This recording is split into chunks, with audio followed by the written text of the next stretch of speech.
വയനാട്ടിൽ പുൽപ്പള്ളി സീതാദേവി ക്ഷേത്രത്തിലെ ഉത്സവത്തിനിടെ ആനയിടഞ്ഞു. 2 പാപ്പാന്മാർക്ക് പരിക്കേറ്റു. പുൽപ്പള്ളിയിലാണ് സംഭവം. പാപ്പാന്മാരായ ഉണ്ണി, രാഹുൽ എന്നിവർക്ക് പരിക്കേറ്റു. ഇവരെ മാനന്തവാടി മെഡിക്കൽ കോളേജ് ആശുപത്രിയിൽ പ്രവേശിപ്പിച്ചു. ആനയെ തളച്ചു.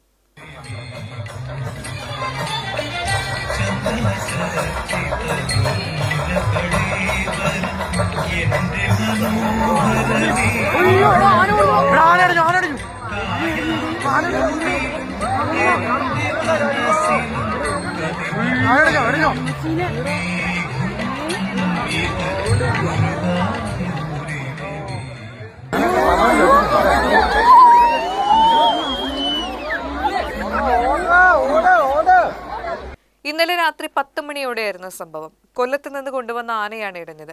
ക്ഷേത്രത്തിലെ ചടങ്ങുകൾക്കിടെയാണ് ആന ഇടഞ്ഞത്. ആന പാപ്പാനെ കുടഞ്ഞെറിയുന്നതിന്റെയും ആളുകൾ ചിതറിയോടുന്നതിന്റെയും ദൃശ്യങ്ങൾ പുറത്തു വന്നിട്ടുണ്ട്. ശിവൻ എന്ന ആനയാണ് ഇടഞ്ഞത്.